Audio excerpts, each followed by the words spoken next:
नमस्कार दोस्तों, the explain में आपका स्वागत है। पीएम मोदी एलन मस्क के मिलने के बाद क्यों मिला है 21 मिलियन डॉलर की फंडिंग का झटका। जी हाँ फ्रेंड्स, DOGE जो ट्रेडिंग करते होंगे शायद उनको पता होगा, यह एक करेंसी है और भारत में मतदाता भागीदारी बढ़ाने के लिए निर्धारित 21 मिलियन की जो ये सहायता राशि है 21 मिलियन डॉलर की, यह अमेरिका ने रद्द कर दिया है। इस वक्त की बहुत बड़ी अपडेट है। दोस्तों, गवर्नमेंट एफिशिएंसी ने अंतर्राष्ट्रीय जो बजट में व्यापक बदलाव के तहत 723 मिलियन की विदेशी सहायता फंडिंग में कटौती करने का निर्णय लिया है और ये न सिर्फ भारत के लिए नहीं, ये अलग अलग कंट्री पर ये लागू किया गया है। शायद बांग्लादेश हो या म्यांमार हो या जितने भी कंट्री हो जिसे अमेरिका फंडिंग देता था, छोटा मोटा फंडिंग, मतदाता के जो जागरूकता कार्यक्रम की फंडिंग, वह बंद कर दी गई है। DOGE द्वारा जारी एक प्रेस रिलीज में इसकी विस्तृत जानकारी दी गई है और ऐसा क्यों हो रहा है यह अभी भी साफ नहीं है। दोस्तों, आपको पता है कि बांग्लादेश में कितनी इस समय राजनीतिक अस्थिरता जो है अभी भी है। बांग्लादेश को लगभग 29 मिलियन डॉलर की जो ये सहायता राशि आवंटित की गई थी उसे अब बंद कर दिया गया है। अमेरिका धीरे धीरे करके जितने भी देश हैं उनको फंडिंग दिया करता था, अब बंद कर रहा है। दोस्तों, आपको बता दें, सेना ने शेख हसीना सरकार को सत्ता से हटा दिया था।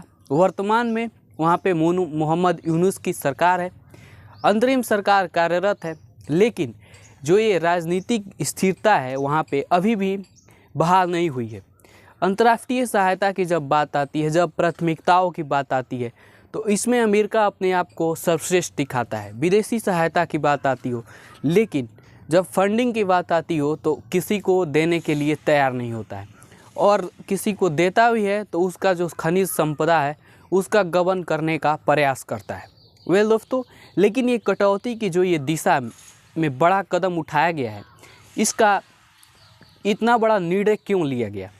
DOGE की घोषणा के बाद बीजेपी नेता अमित मालवीय जी ने इस फैसले पर, यहाँ पे आप ट्वीट देख सकते हैं, सवाल उठाते हुए कहा कि भारत में मतदाता भागीदारी के लिए लगभग 21 मिलियन की फंडिंग, यह निश्चित रूप से भारत की चुनावी प्रक्रिया में बाहरी हस्तक्षेप जैसा लगता है। लेकिन दोस्तों, इससे कितना ज़्यादा नुकसान होगा और कितना ज़्यादा फ़ायदा होगा, किस दल को कितना ज़्यादा नुकसान होने वाला है? इस कटौती से केवल न सिर्फ भारत को इसमें कटौती हुई है, बल्कि बांग्लादेश और जितने भी देश हैं उनको फंडिंग मिलता था उन सभी में कटौती की गई है। डोनाल्ड ट्रंप ने मस्क के DOGE की सराहना की। DOGE जो कि अमेरिकी प्रशासन द्वारा सरकारी खर्चों में कटौती और नौकरशाही में सुधार के उद्देश्य से स्थापित किया गया है। अमेरिकी राष्ट्रपति डोनाल्ड ट्रंप ने हाल ही में इस पहल की सराहना करते हुए कहा कि हमने अब तक अरबों डॉलर की सरकारी बचत की है। न सिर्फ बचत की है बल्कि आंकड़ा 500 बिलियन तक जा सकता है। DOGE की यह पहल अमेरिका की बजट नीति में बदलाव और अनावश्यक अंतर्राष्ट्रीय खर्चों में कटौती की दिशा कहीं न कहीं दोस्तों ये महत्वपूर्ण योगदान देती है। अगर विशेष रूप से देखा जाए तो मस्क भारतीय चुनाव में अमेरिकी फंडिंग जो है वह भी उन्होंने रोक दिया है। लगभग 182 करोड़ मिलते थे। दोस्तों, इस पर जो सोरस हैं वहाँ के अरबपति, वे इस समय बहुत ज़्यादा चर्चा में है।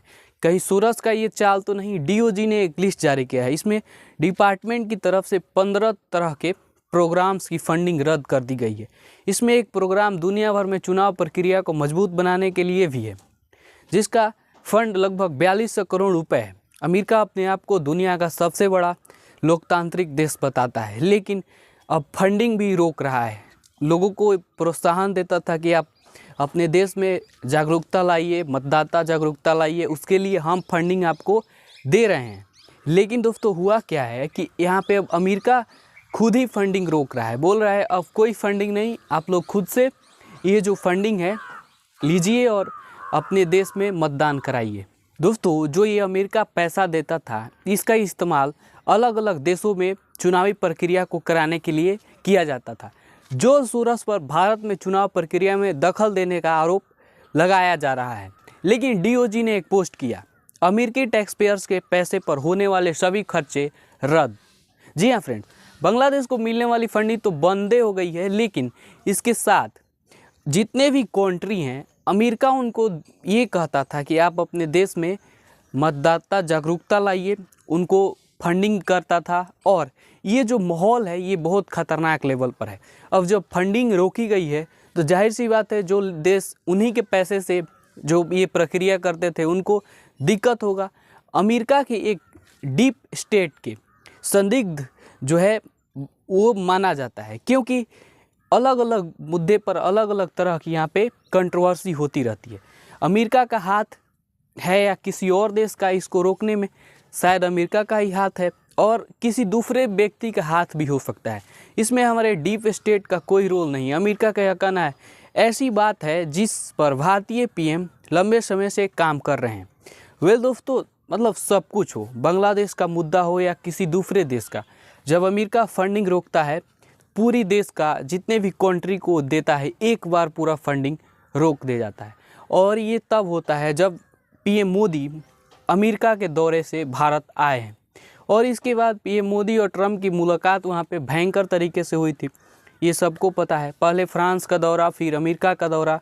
लेकिन अब 14 अमेरिकी राज्यों ने डीओजी को लेकर ट्रम्प और मस्क पर केस जो है किया। नवंबर में चुनाव जीतने के बाद ट्रम्प ने सरकारी फिजूल खर्ची को कम करने के लिए department of government efficiency DOG नाम से नया विभाग बनाया। मतलब करेंसी जो है वो अलग है, लेकिन इनका एक अलग विभाग है। इस प्रमुख इलॉन मस्क को, इसका जो प्रमुख है इलॉन मस्क को बनाया गया। इसके खिलाफ कई ऐसे आरोप लगे, कई ऐसी जो बुनियादी ढांचा है उसको लेकर राज्यों के मुताबिक डीओजी, कितने लोग तो इसको करेंसी समझ ले रहे थे और कितने लोग को बाद में पता चला कि नहीं, यह एक डिपार्टमेंट है और इसको रेगुलेट करने के लिए बनाया गया है, सिस्टम को चलाने के लिए। वेल दोस्तों, लेकिन सरकारी जो वर्क फोर्स को हटाने और एक ही बार में पूरे के पूरे डिपार्टमेंट को खत्म कर देने की जो ये असीमित ताकत राष्ट्रपति ट्रम्प से मस्क को मिली है, ये भविष्य में कितने देशों को कितना असर देगा ये तो देखने वाली बात होगी। लेकिन फ़िलहाल यह न्यूज़ थोड़ा मतलब एक तरह से शॉकिंग था। वेल दोस्तों, यहाँ तक इस वीडियो को देख रहे हैं और जियोपॉलिटिक्स और इंटरनेशनल रिलेशन जैसे मुद्दों में आपकी दिलचस्पी है तो जुड़िए हमारे साथ द एक्सप्लेन के साथ। बाकी देखते रहिए द एक्सप्लेन।